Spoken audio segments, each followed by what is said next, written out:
ईशान्येकडच्या 5 राज्यांच्या दौऱ्यावर आज पंतप्रधान नरेंद्र मोदी यांनी मिझोरममध्ये 9,000 कोटी रुपयांच्या विविध विकास प्रकल्पांचं केलं भूमिपूजन आणि लोकार्पण। मिझोरमला उर्वरित भारताशी जोडणाऱ्या बैराबी सैरांग दरम्यानच्या रेल्वे मार्गाचं केलं लोकार्पण। 3 रेल्वे सेवांची केली सुरुवात।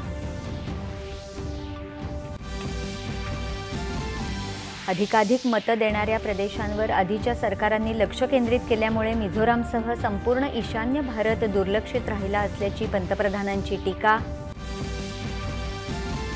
नेपाळच्या अंतरिम पंतप्रधान सुशीला कार्की यांची राष्ट्रपतींना नेपाळची प्रतिनिधी सभा बरखास्त करण्याची शिफारस। पुढील सार्वत्रिक निवडणूक होणार 5 मार्च 2026 रोजी। नेपाळमध्ये स्थापन झालेल्या सुशीला कार्की यांच्या नेतृत्वाखालील अंतरिम सरकारचं भारतानं केलं स्वागत। दोन्ही देशांमधल्या नागरिकांच्या कल्याणाकरता आणि समृद्धीकरता काम करण्यास भारत उत्सुक। भारत आणि युरोपीय संघ एका व्यापक आणि संतुलित मुक्त व्यापार कराराला अंतिम रूप देण्यासाठी प्रामाणिक आणि वचनबद्ध असल्याचं केंद्रीय वाणिज्य मंत्र्यांचं प्रतिपादन। पॅलेस्टाईनच्या शांततापूर्ण सोडवणूक मुद्द्यावर आणि 2 राष्ट्र तोडग्याच्या अंमलबजावणीचा समावेश असलेल्या न्यूयॉर्क घोषणेच्या ठरावावर भारताचं अनुकूल मतदान।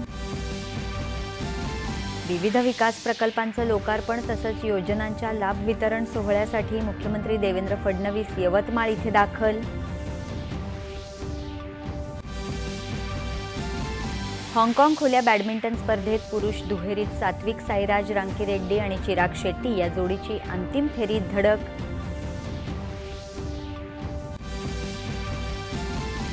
जागतिक मुष्टियुद्ध स्पर्धेत भारताच्या जास्मिन लंबोरिया आणि नुपूर शेरान यांची आपापल्या वजनी गटाच्या अंतिम फेरीत धडक।